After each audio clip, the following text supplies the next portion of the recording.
다시피 요즘 같은 환절기에 특히나 이 삼고질환 관리를 더 열심히 해야 된다고 하는데요. 다방면으로 좀 관리를 해야 된다고 합니다. 관리의 핵심, 첫 번째는 바로 환경 때문이에요. 바로 일교차가 10도씩이나 나면서 혈관 수축을 가져오기 때문에 혈관 상태가 달라지기 때문이겠죠, 교수님?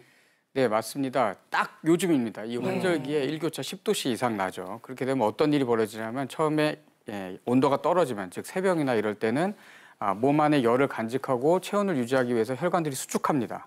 그래서 혈관들이 수축함에 따라서 혈압이 올라가게 되고 반대로 기온이 올라가면 혈관들이 이완하고 혈압이 떨어지게 되는 거죠. 그러니까 일교차가 높으면 혈관이 이완했다 수축했다 이거를 반복하게 되고 결국 혈압이 오르락내리락하게 됩니다. 이런 것들은 더 안 좋은 악영향을 미치고 혈관 파괴 속도를 더 가속화시키게 되는 거죠. 그렇기 때문에 일교차가 안 좋을 때는 몸을 따뜻하게 하는 게 굉장히 중요합니다. 또한 이 환절기에는 또 건조하죠. 그렇죠. 건조하면 이제 우리 몸에 수분이 없어지기 때문에 그것 또한 또 혈관에 혈압에 악영향을 미칠 수가 있습니다. 네, 외출하실 때 얇은 옷이나 스카프 같은 거 꼭 챙기셔서 일교차에 철저하게 대비하셔야겠고요. 그다음 핵심은 유혹을 잘 이겨야 되는데 유혹이 어떤 많아요. 유혹인가? 풍성한 음식, 어떻게 혈당, 이겨요? 콜레스테롤이 높아질 수 있다.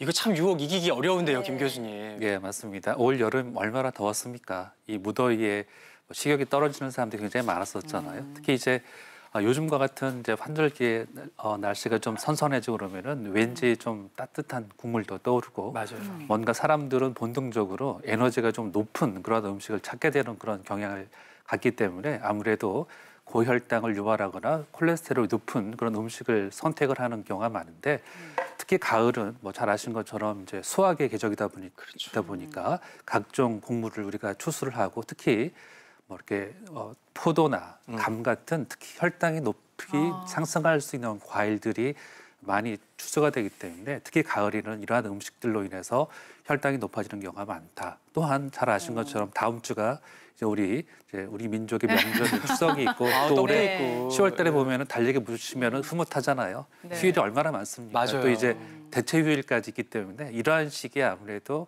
음식 관리가 잘 안 되거나 그래서 혈당이 좀 높아지거나 콜레스테롤이 높은 현상들이 나타나기 때문에 뭐 가을은 천고마비의 계절이란 말이 딱 맞는 것 같습니다. 그러니까 말이에요. 참, 뭐 맛있는 거 먹을지 벌써부터 막 떠올리고 있었는데 좀 지혜롭게 조절을 해야 될 것 같고요. 네. 그다음 또 관리 핵심 봅니다. 그다음은요.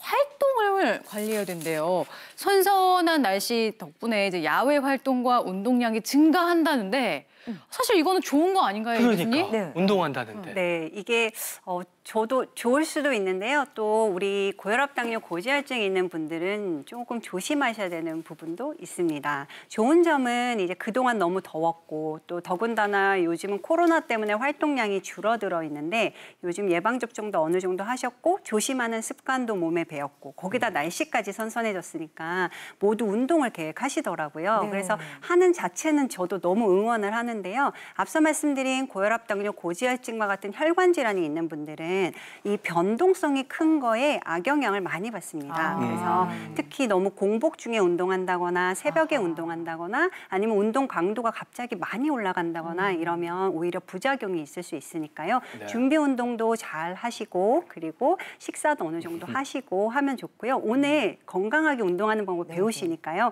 기억하셨다 하셨으면 좋겠습니다. 네, 정말 쓰리고 질환 관리에 있어서는 추석이 있는 이맘때 환절기를 어떻게 보내느냐가 굉장히 중요한 것 같은데 오늘 도움되는 관리법들 자세히 알아보도록 하겠습니다. 네, 오늘 상고질환 관리에 대해서 방송 보시다 궁금하신 점 있으시면 KBS 스마트폰 어플 티벗으로 문의 주세요. 그때그때 실시간으로 답변해드리겠습니다. 자, 오늘은 거두절미하고 시청자 여러분의 궁금증부터 바로 풀어보겠습니다. 티벗 열어볼게요.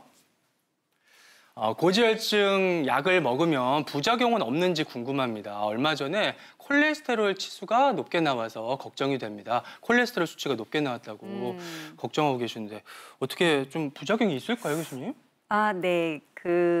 고지혈증 약의 부작용은 이제 연구가 많이 되어 있고요. 이제 일반 분들 염려하시는 것처럼 부작용이 있긴 있습니다. 그래서 저도 약을 처방할 때 환자분들이 다 물어보시는 거라서 제가 간단히 말씀드리면 3가지 부작용이 있을 수 있어요. 그래서 간 기능 이상이 있을 수 있고요. 그다음에 근육통이나 근육 손상이 있을 수 있고 마지막으로 많은 분들이 이제 약을 꺼리는 가장 대표적인 부작용인데 당뇨가 생길 수 있습니다.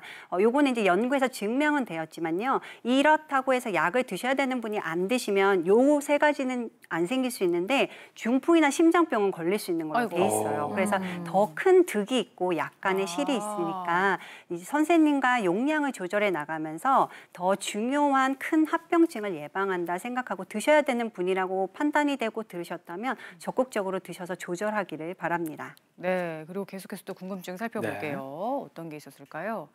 식후 혈당이 중요하다던데 저는 식후 혈당이 높습니다. 어떻게 하면 좋을까요?